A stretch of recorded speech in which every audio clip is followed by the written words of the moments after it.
c'est fantastique parce que tu arrives de... Il y a des fleurs, par exemple, des coins de pays ou même, enfin n'importe quoi, des choses que je vois et puis je la regarde comme ça et puis un jour je dis « Ah, mais c'est une fleur !» En fait, j'ai toujours eu conscience que c'était une fleur, mais jusqu'à que tu comprennes à l'intérieur, au fond, ce que c'est, hein, eh bien, il y a tout un chemin, tout un développement de conscience, jusqu'à que tu vois les choses. Et l'art te permet de poser la question et d'y répondre, puis de reposer peut-être la même question et d'y répondre d'une autre manière. Et au fur et à mesure, tu as des niveaux de lecture comme ça qui se développent. En fait, une chose, tu peux l'avoir à un premier niveau, mais peut-être au 10e, peut-être au 20e. Et le fait d'avoir découvert, par exemple, 2 niveaux de lecture, te fait soupçonner l'iceberg, en fait, le reste de l'iceberg qui est dessous. Alors, en fait, c'est aussi une leçon de modestie. C'est-à-dire que plus tu perçois la vie, plus, je dirais pas tu te sens petit, parce qu'on est un être et on est grand en tant qu'être, on est une force. Mais plus tu vois cette immensité encore à faire. Alors, c'est fantastique, ça te pousse en avant.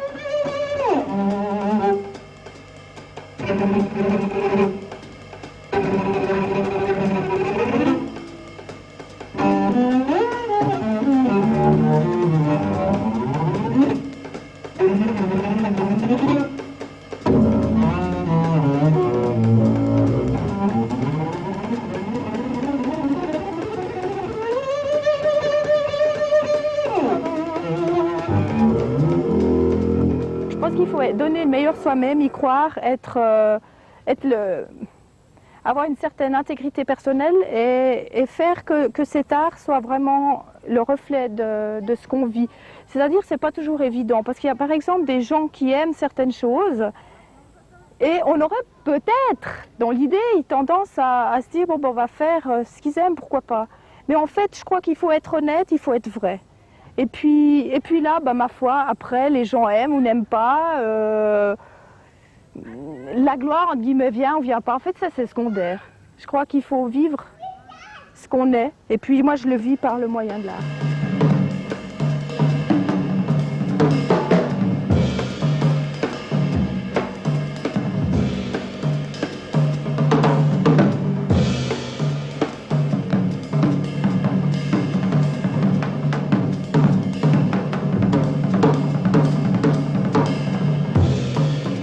CATAC, ça veut dire Centre Art Textile et Activités Créatrices.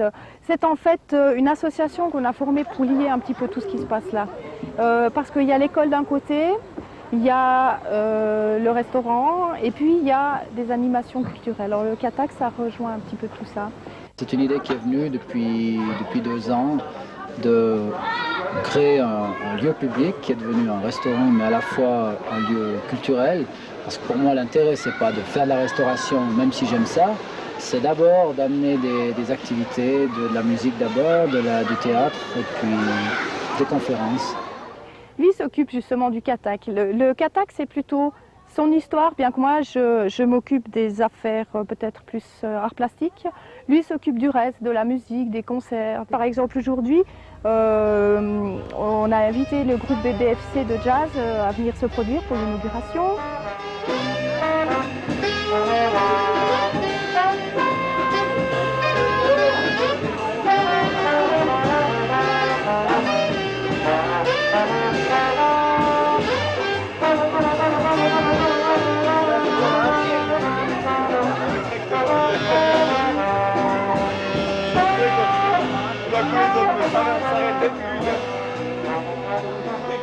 On a les couleurs, on peut faire la 3e dimension, on peut faire du volume, on a la matière, on a le fait de tisser, qui est aussi un espèce de rythme, qui est une chose pas du tout innocente, qui est une espèce de méditation comme ça lente, mais on a tout le reste. Et dans mes travaux, c'est ce que j'aime le mieux, c'est qu'il y a ce lent processus du tissage, mais à un certain moment, il y a quelque chose qui détruit ce lent processus par une action beaucoup plus directe.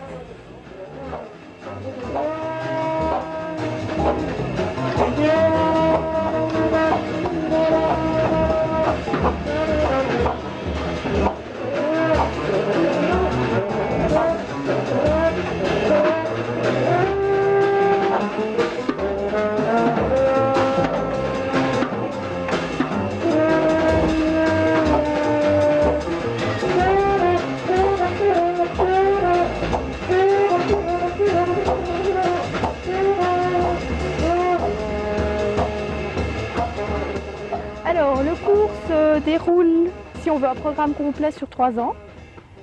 Mais naturellement que chaque personne en est au niveau où elle en est, c'est-à-dire qu'il y en a qui ont déjà fait des écoles d'art, puis il y en a qui n'ont jamais rien fait du tout. Alors pour chacun, je tâche d'avoir un programme individuel et adapté au niveau de la personne. On peut juste le mettre en forme comme ça. Je me suis rendu compte que plus je venais ici, plus j'avais des choses à apprendre et en même temps, plus la nature, elle rentrait aussi dans mes réflexions. Parce que quand on fait un travail sur le papier ou sur la peinture, si on est enfermé dedans ou bien si on peut travailler dehors au grand air, je pense que la réaction est vraiment très, très, très différente.